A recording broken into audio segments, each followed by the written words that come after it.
इससे previous video में हमने ग्रेविटेशन लेसन्स का क्लास 10 महाराष्ट्र बोर्ड का हमने पूरा थियरी पार्ट देखा, जिसमें जो भी इंपॉर्टेंस क्वेश्चंस हैं, जो इंपॉर्टेंस टॉपिक है जो इस बार बोर्ड के पेपर में आने वाला है, वो सारे मैंने कवर करा दिया। ओके, पर इस लेक्चर में हम क्या देखेंगे, उसी चैप्टर का न्यूमेरिकल देखेंगे। और सच में मैं कुछ ही न्यूमेरिकल लूंगा जो बहुत ही आईएमपी है, और गारंटी है कि इसी न्यूमेरिकल में से आपको कुछ ना कुछ न्यूमेरिकल ही आने वाला है, इसके रिलेटेड या फिर यही आ सकता है। ओके, तो मैं सारे न्यूमेरिकल्स कराता हूँ जो सच में आईएमपी है। तो इस लेक्चर में हम क्या करने वाले हैं, आईएमपी देखने वाले हैं ग्रेविटेशन का। स्टार्ट करते हैं हम लोग पहले न्यूमेरिकल से। देखो पहला न्यूमेरिकल क्या बोला है, an object take 5 second to reach the ground from a height of 5 metre on a planet. बोले मतलब क्या है कि अगर एक प्लैनेट है, वो प्लैनेट कुछ भी हो सकता है, अर्थ हो सकता है, जुपिटर, सैटर्न, कुछ भी होगा, हम लिखते हैं प्लैनेट है, और प्लैनेट से 5 मीटर, प्लैनेट के सरफेस के 5 मीटर के ऊपर कोई तो ऑब्जेक्ट है। कितना ऊपर है? 5 मीटर ऊपर है। प्लैनेट के सरफेस से 5 मीटर के वो क्या है, कोई तो ऑब्जेक्ट है, और जब उसको उतना ऊपर ले जाने के बाद उसको जब हम छोड़ रहे हैं तो 5 सेकंड में कहाँ आ जा रहा है, सरफेस के पास आ जा रहा है। वापस देखना, बोलने मतलब क्या है कि अगर कोई ऑब्जेक्ट है, अगर उस ऑब्जेक्ट को मैं 5 मीटर के ऊपर से छोड़ता हूँ तो सरफेस में आने में से कितना समय लगता है, तो कितना लगता है, 5 सेकंड। ठीक है, हमें क्या निकालना है, what is the value of G. तो बताओ इस प्लैनेट की ग्रेविटी क्या होगी, क्योंकि हमें मालूम है कि अगर कोई ये फ्री फॉल का कॉन्सेप्ट है, और हमें मालूम है अगर कोई ऑब्जेक्ट फ्री फॉल कर रहा है, ये फ्री फॉल फिनोमिना दिखा रहा है, तो जरूर कोई ना कोई ग्रेविटी उस पर इन्फ्लुएंस कर रही होगी, तभी वो फ्री फॉल कर रहा है, तभी वो नीचे की तरफ गिर रहा है। तो याद रखना, फ्री फॉल का एक कॉन्सेप्ट है, वो मैं बता देता हूँ इधर। फ्री फॉल का एक कॉन्सेप्ट है, वो कॉन्सेप्ट क्या है कि जो एक्सेलरेशन होता है वो हमेशा क्या बन जाता है, जी बन जाता है। क्यों? क्योंकि ऑब्जेक्ट पे जो एक्सेलरेशन बन रहा है वो कौन सा एक्सेलरेशन है, ग्रेविटी एक्सेलरेशन है। ठीक है, मतलब अर्थ ग्रेविटेशनल एक्सेलरेशन हम जो पढ़े थे टॉपिक, उसके रिलेटेड। और हमेशा जो इनिशियल वेलोसिटी होता है वो क्या होता है, 0 मीटर पर सेकेंड। ओके, स्टार्ट करते हैं। अब ध्यान देना, हमें गिवन क्या दिया है, हमें गिवन ये दिया है कि कोई ऑब्जेक्ट को समय कितना लग रहा है नीचे आने में, सरफेस पे आने में, 5 सेकेंड, और वो कितना ऊपर है, 5 मीटर ऊपर है। और जब भी तुम्हें समय मतलब टाइम और डिस्टेंस दिखाई दिया, क्योंकि 5 मीटर डिस्टेंस है, तो हमेशा मोशन का सेकेंड इक्वेशन लगा देने का। सेकेंड इक्वेशन ऑफ मोशन जो क्या है तुम्हारे पास, s is equals to ut plus half at square, right. इसमें याद रखना, जो ये हाइट एक डिस्टेंस है, और इस डिस्टेंस को हम s से रिप्रेजेंट कर सकते हैं। मतलब h इक्वल्स टू 5 मीटर बोलो, चाहे s इक्वल्स टू 5 मीटर, बात एक ही है, दोनों का मतलब क्या है, एक ही है। तो इस s जगह मैं क्या लिख दूंगा, 5 लिख दूंगा, इज इक्वल्स टू u मतलब क्या होता है, इनिशियल वेलोसिटी, और इनिशियल वेलोसिटी क्या है हमारा, 0, इनटू टाइम कितना लग रहा है, 5 सेकंड, प्लस हाफ, इनटू हम a जगह पे क्या लिख सकते हैं, g लिख सकते हैं, क्योंकि ये फ्री फॉल कॉन्सेप्ट है, हमें यही निकालना है what is the value of g, into t का स्क्वायर, t कितना है हमारे पास, 5 का स्क्वायर। अब ध्यान देना, 5 का 5 रहेगा, 0 से कोई भी नंबर इंटू होता है तो क्या हो जाता है, 0 प्लस हाफ g इंटू 5 का स्क्वायर कितना हो जाएगा, 25। हमें क्या निकालना है, हमें g निकालना है, तो बाकी सबको हम इधर भेजते हैं। 0 का मतलब कुछ भी नहीं होता, इसको हटा दो, तो देखो 5, ये 25 मल्टीप्लिकेशन के फॉर्म में इधर आएगा तो क्या होगा, डिवाइड के फॉर्म में जाएगा। यहाँ 2 नीचे इधर आया तो क्या हो जाएगा, ऊपर, और यहाँ के लिए कौन बचेगा, g, राइट। अब देखो क्या होगा, g इज इक्वल्स टू 5 2 जा 10, और नीचे कितना आ गया, 25। ये दोनों 5 के टेबल में आते हैं, कितने बार में आता है, 2 टाइम में, और ये 5 टाइम में।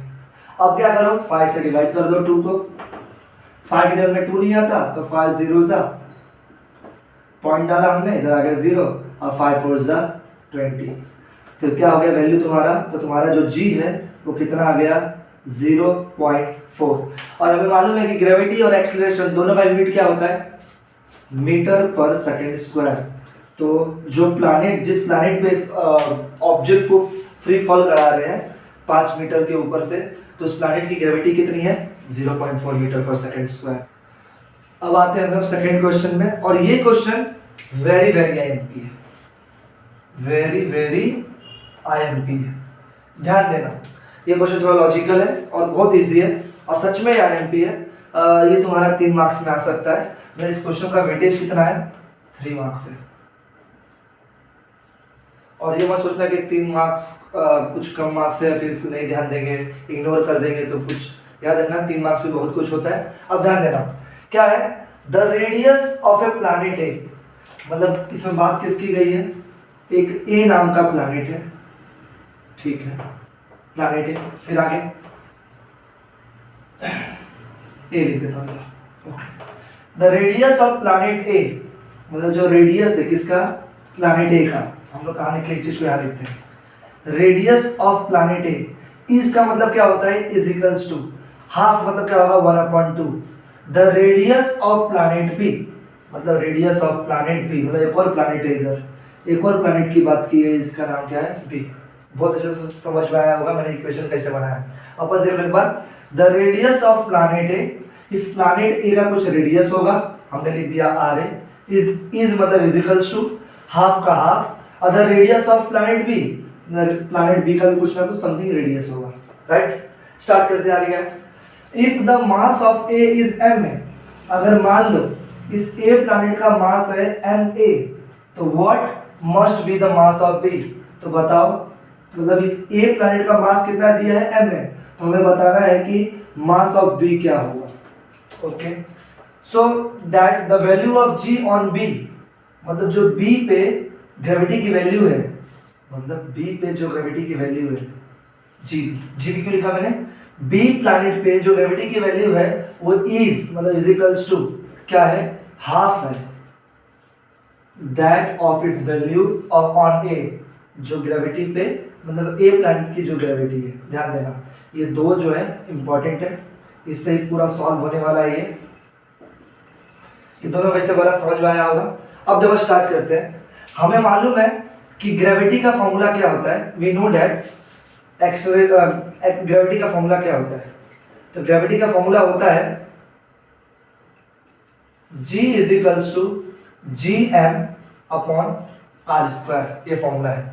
तो सेम वैसे ही ग्रेविटी का फॉर्मूला होता है G M upon R square. इधर ग्रेविटी किसकी बात की गई है, बी प्लैनेट की, तो ग्रेविटी ऑफ बी प्लैनेट क्या होगा, जी एम अपॉन इस बी प्लैनेट का रेडियस क्या माना था हमने, आर बी का स्क्वायर, ठीक है। सेम वैसे ही ग्रेविटी ऑफ ए प्लैनेट क्या होगा, तो G M upon R square, मतलब रेडियस का स्क्वायर करना, हमने रेडियस क्या माना था, आर ए का स्क्वायर। तो ये हो गया ग्रेविटी ऑफ बी, ये हो गया ग्रेविटी ऑफ ए। इस दोनों वैल्यू को हम क्या करेंगे, इस जगह पे पुट कर देंगे। तो जी बी मतलब gravity of B, gravity of B कितना दिया हमारे पास, जी एम, देखो G B is equals to half G A, ठीक है। ग्रेविटी ऑफ बी मतलब बी प्लैनेट की ग्रेविटी क्या दी हुई है हमारे पास, G M upon R square B is equals to half. A planet की ग्रेविटी क्या दी हुई है हमारे पास, G M upon R A का स्क्वायर, ठीक है। अब आगे इधर सॉल्व करते हैं। देखो ध्यान से, इधर m और m जो है यहां मैंने लिखा है, दोनों प्लैनेट का रेडियस अगर अलग अलग होगा या फिर सेम होगा मैं तो मालूम नहीं है, इसका मतलब क्या होगा, दोनों प्लैनेट का मास भी क्या होगा, सेम होगा। मतलब ये मास ऑफ ए प्लैनेट है, मास ऑफ बी प्लैनेट है, ओ सॉरी ये बी है और ये क्या है, ए है, सब जगह कर देते हैं, बी है और ए। ध्यान देना यहाँ जी और जी कांस्टेंट है, क्यों, क्योंकि हमने पढ़ा है कि पूरे यूनिवर्स में जो ग्रेविटेशन होता है उसका वैल्यू क्या होता है, कांस्टेंट, ठीक है। तो बचा क्या हमारे पास, एम बी अपॉन नीचे क्या बचा, R square B is equals to यहाँ क्या बचा 1/2 एम ए और नीचे क्या बचा आर स्क्वायर ए, ठीक है। कंफ्यूज मत होना, बहुत इजी, बहुत ज्यादा इजी है ये क्वेश्चन। अब क्या होगा देखो, M B R square B is equals to half. अब देखो क्या होगा, या फिर इसको एक काम करते हैं, 1 इंटू एम में क्या हो जाएगा, एम में अपॉन 2 आर स्क्वायर। ध्यान देना रेडियस जो है ए प्लैनेट का वो किसके बराबर है, वो बराबर है 1/2 किसके, रेडियस ऑफ प्लैनेट बी, और यहाँ स्क्वायर वाला इसलिए हम क्या कर देंगे, स्क्वायर कर देंगे। देखो क्या होगा, मास ऑफ बी प्लैनेट और रेडियस ऑफ बी प्लैनेट का होल स्क्वायर, अरे मतलब स्क्वायर, और ए प्लैनेट का जो भी मास है। अब देखो ध्यान से 2 इंटू 1 का स्क्वायर 1 होता है, तो सीधे लिख देते हैं हम लोग आर बी का स्क्वायर, नीचे क्या बचेगा 2 का स्क्वायर कितना होगा 4, और कुछ नहीं, तो इस मास जो है मतलब एम ए जो हमने लिखा है इसके नीचे कुछ नहीं क्या है 1 है, तो हमें मालूम है कि ऊपर वाले को नीचे के साथ हम क्या करते हैं मल्टीप्लाई करते हैं, जिससे क्या बनेगा 4ma, और नीचे क्या बचेगा 2 इंटू आर बी का स्क्वायर। अब ध्यान देना 2 के टेबल में जो 4 है वो कितने टाइम पे आता है 2 टाइम पे आता है, 2 2 जा 4 होता है ना। अब ध्यान देना और ये कट जाएगा क्योंकि दोनों इक्वल टू की तरफ सेम सेम है, तो देखो मास ऑफ जो प्लैनेट बी होगा वो कितना होगा डबल होगा किसके मास of a planet. Okay students, ये हमारा थर्ड न्यूमेरिकल, और ये जो न्यूमेरिकल है बहुत सारे बच्चे क्या करते हैं इतना बड़ा क्वेश्चन देख के डर जाते हैं और इस क्वेश्चन को स्किप कर देते हैं, लेकिन मैं बोलूँ कि सबसे इजीएस्ट क्वेश्चन, सबसे जो इजी क्वेश्चन है ये यही है, सबसे इजी। चलो पढ़ते हैं क्या है। The mass and weight of an object on earth are 5 kg and 49 newton. बोल क्या रहा है कि अर्थ पे एक ऑब्जेक्ट है जिसका मास कितना दिया है 5 kg और उसका वेट कितना दिया है 49 न्यूटन, राइट। हमें क्या फाइंड करना है what will be their value on the moon, तो इसी मास का और इसी वेट का मून पे क्या वैल्यू होगा, राइट। तो चलो स्टार्ट करते हैं, निकालते हैं। और आगे क्या लिखा है assume that the acceleration due to gravity on the moon is 1/6 of that of earth. बोलने का मतलब क्या है कि जो मून की जो ग्रेविटी है, ग्रेविटी जो है किसकी मून की, वो क्या है 1/6 टाइम है किससे अर्थ की ग्रेविटी से, और हमें मालूम है कि अर्थ की ग्रेविटी कितनी होती है 9.8। जब इसको हम सॉल्व करते हैं तो 1 × 9.8 क्या होगा 9.8, नीचे क्या है 6, अरे इसको हम सॉल्व करते हैं तो कितना आएगा 1.6, अगर हम इसको डिवाइड करेंगे तो 1.6 समथिंग आएगा, पर हम 1.6 से कंसीडर करते हैं, और यूनिट क्या होता है मीटर पर सेकंड स्क्वायर। ये क्या है मून का ग्रेविटी है, ग्रेविटी ऑफ मून मैंने कैसे निकाला, इधर बोला था 1/6 टाइम ऑफ किसका अर्थ की ग्रेविटी, मतलब कितनी अर्थ की ग्रेविटी 9.8, और 1 × 9.8 9.8 होगा, नीचे 6 है और इसको डिवाइड करेंगे तो कितना आएगा आंसर 1.6 समथिंग आएगा, और भी आगे होगा लेकिन हम इतना लेके चलते हैं। हमें क्या फाइंड आउट करना है what will be their value on the moon. जो हमने मास निकाला और जो हमने वेट, अरे मास और वेट जो दिया है अर्थ पे, मास कितना दिया 5 kg और उसी चीज का वेट कितना दिया 49 न्यूटन, तो वो मून पे कितना होगा। तो हमें मालूम है कि जो मास होता है मास is always constant, mass is always constant, तो दुनिया के किसी भी कोने में चले जाओ मास हमेशा सेम होगा। मतलब अगर अर्थ पे किसी चीज का मास 5 kg है तो मून पे भी कितना होगा, तो मून पे भी mass is always constant, therefore mass कितना होगा मास 5 kg होगा, कहाँ ऑन द मून पे। लेकिन जो वेट है वो वेरी करता है प्लेस टू प्लेस, हमने ये भी देखा है, और वेट का फॉर्मूला क्या होता है W = mg, राइट। मास कितना है हमारे पास 5 kg, लेकिन ग्रेविटी इधर चेंज हो चुकी है, अर्थ पे ग्रेविटी कुछ थी, यहाँ ग्रेविटी कुछ और है, ग्रेविटी क्या है 1.6, तो वेट क्या हो जाएगा 5 × 6 = 30, 5 × 5 6 7 और 8, मतलब कितना हो जाएगा वेट हो जाएगा कुछ 8 kg। ओके, मतलब अगर अर्थ पे हो और उस कोई चीज है जिसका वजन 49 न्यूटन है, सॉरी वेट का यूनिट कितना होता है न्यूटन। ओके, अगर अर्थ पे कोई ऑब्जेक्ट है उसका वेट कितना है 49 न्यूटन, अगर वही ऑब्जेक्ट मून पे जाता है उसका वेट कितना हो जाएगा 8 न्यूटन, 8 न्यूटन समथिंग आएगा, क्योंकि हमने इधर पॉइंट आगे सॉल्व नहीं किया है, समथिंग आएगा, लेकिन इतना भी करते हैं तो हमारा आंसर क्या है राइट है।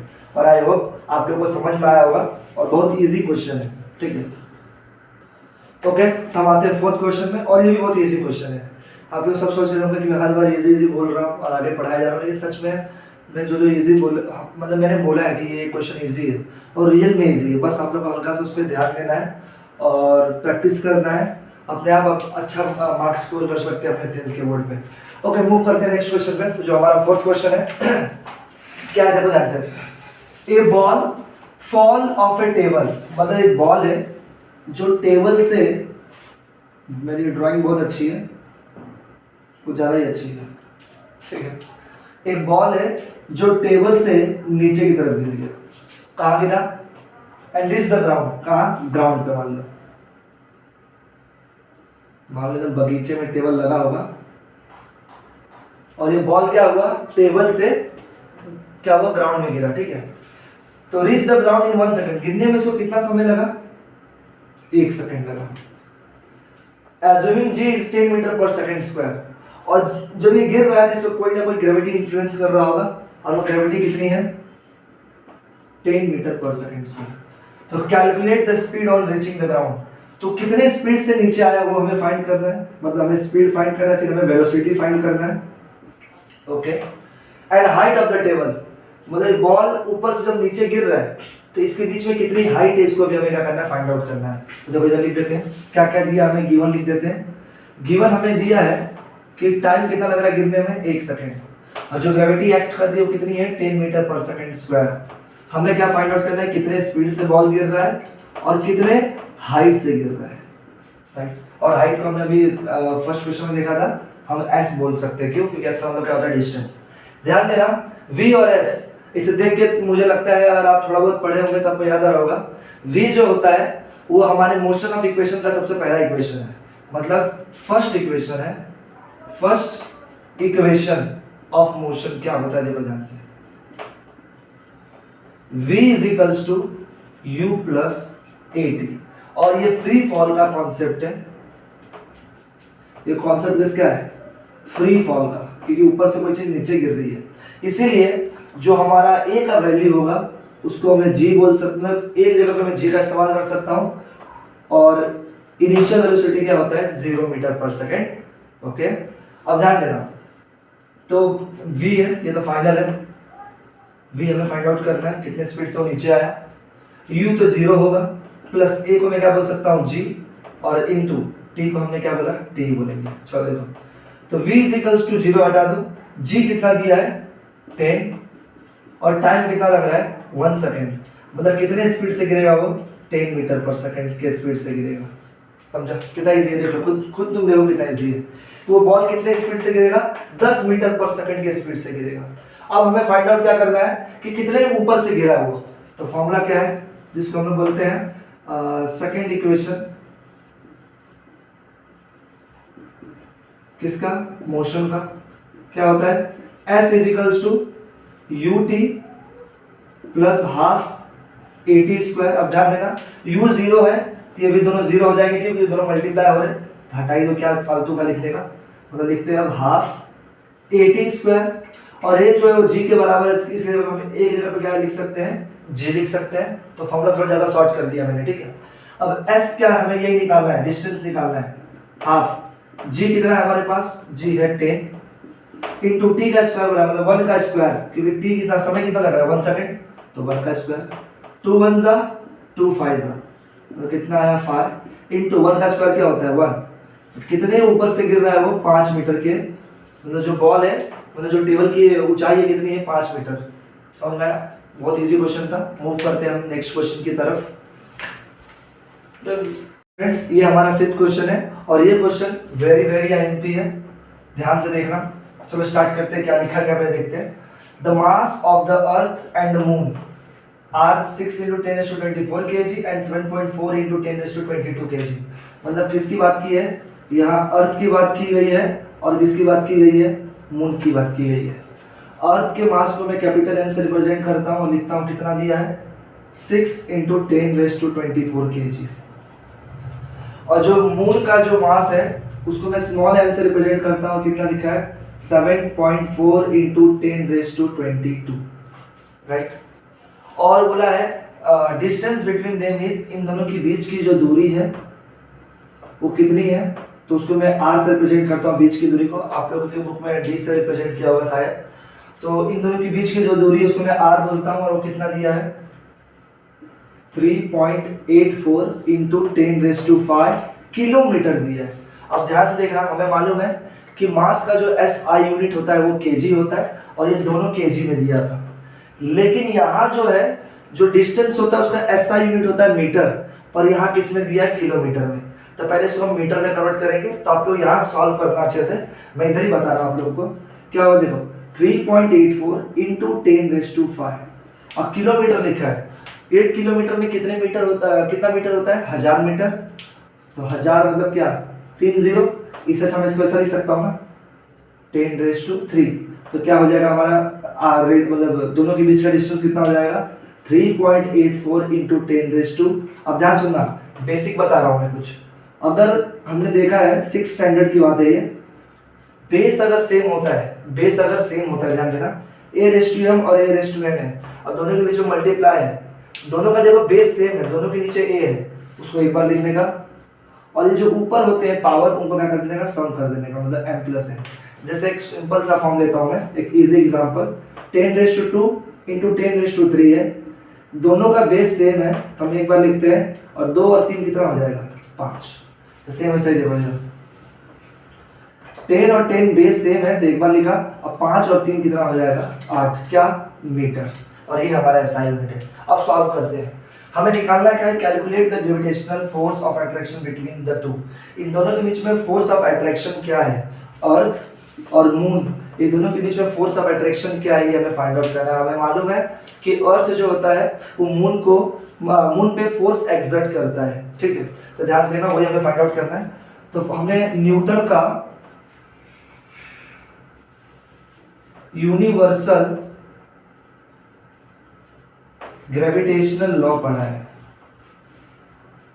हमारे थियरी पार्ट की जो वीडियो थी उसमें हमने देखा था क्या होता है, F = G कैपिटल M मतलब mass of earth, mass of moon, और R का R², ठीक है।